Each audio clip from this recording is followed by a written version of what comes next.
الحمد لله والصلاة والسلام على رسول الله وعلى آله وصحبه ومن والاه. يشكي تقبل الله منا ومنكم.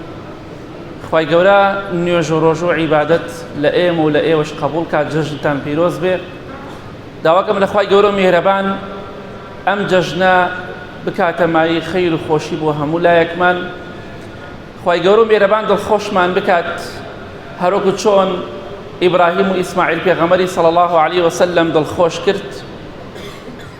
خوشویستان خواهی گەورە مهربان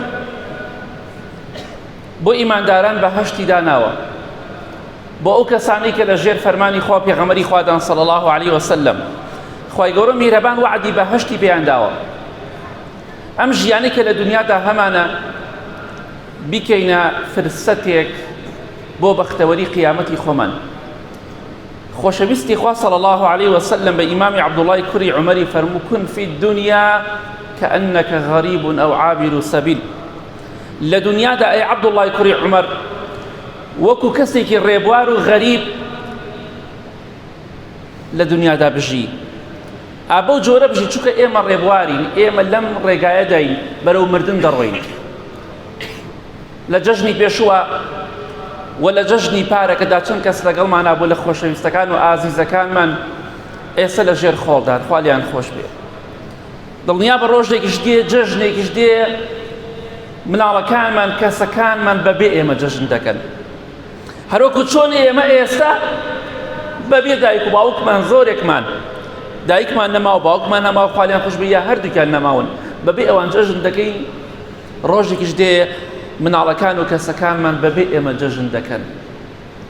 ژیانیش لەبەر خاتری مردنی من تۆ ناوەستێ کەواتە هەر کەسێک لە ئێمە کە دەمرێ خۆی دەڕوا.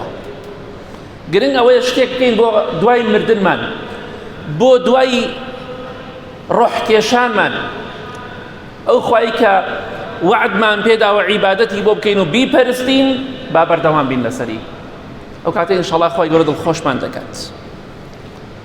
خوشویستی خوا صلى الله عليه وسلم لە دنیادا ژیە بەڵام سەرنجامەکەی بۆ کێ ڕۆشت؟ بۆ بەهەشت. خواناسانیش بە هەمان شێوە ڕەزا و ڕەحمەتی خوای پەروەردگاریان لێبێ.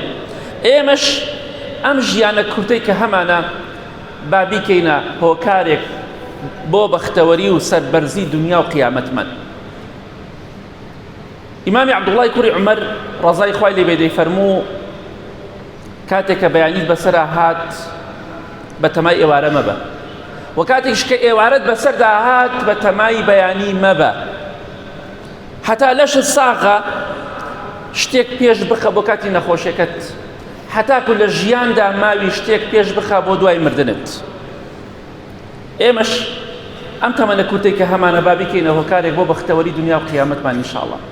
با هەوڵێکی زیاتر بدەین خۆمان زیاتر ماندوو بکەین بۆ ئەوەی ئەو پەروەردگاری کە دروستمانی کردو دەگەڕێینەوە سبەی بۆ خزمەتی لە خزمەتیدا شەرمەزار نەبین. چونکە هیچ کەسێک فریامان ناکەوێت پاش ڕەحمی خوا ئیلا چاکەکانمان نەبێت. کەواتە خۆتمان دووکە ئەمڕۆ لە ژیاندای بەڵام لەوانەیە سبەی موڵکی من و تۆ نەبێت. چەند کەسمان بینی ئالەم چەند ڕۆژە جلیان دووری بۆ جەژن خوالیان خۆش بێ بەخوا لەبەریان نەکرد جەژن. خۆیان حازر کرد بۆ جەژن بگەڕێن بەڵام جەژنیش کرا و ئەوان لە ژێر خۆڵدان. ئەو هەموو گەنجە جوان ئەو هەموو خەڵکە جلەکانی لای خەیاتەکان بەڵام نەیکردە بەری فریان نەکرد بیکاتە بەری یاخود حازری کردو ئۆتوی کردووە بەڵام لەبەری نەکرد. ئەوە ژیانی دنیایە. لە کۆتاییدا دەڵێم خۆشەویستان جەژن خوای پەروەردگار دایناوە.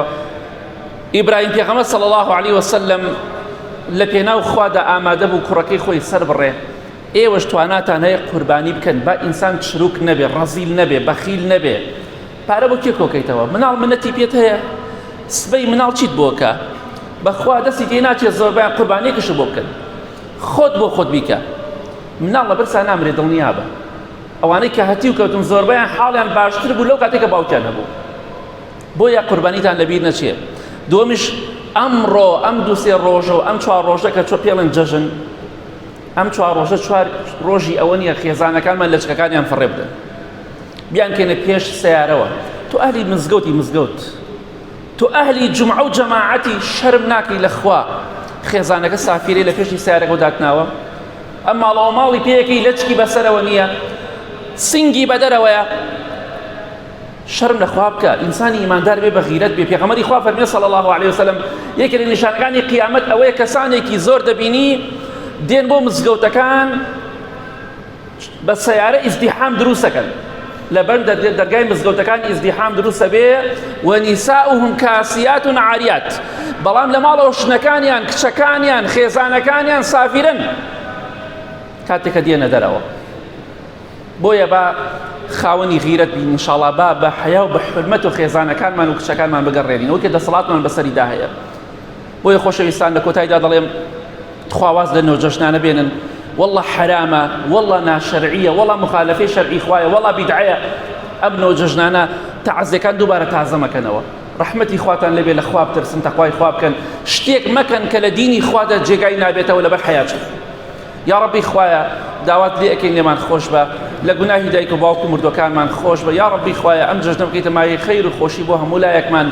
خوایان لەو موسڵمانە و خۆشەویستانەمان خۆش بکە پێش ئێمە مردن، خوایان لە ئێمەش خۆش بە، خوایان دڵخۆشمان بکە، لە دەرد و بەڵاو کێشە وڵاتمان بەدوورکە، خوایان لە دەرد و بەڵاو کێشە وڵاتمان بەدوورکە، هێمنی و ئارامی وڵاتمان لێ نەشێوێن یا رب العالمین بەهۆی گوناه و تاوانەکانمانەوە. آمين آمين آمين وصلى الله على محمد وآله وصحبه أجمعين.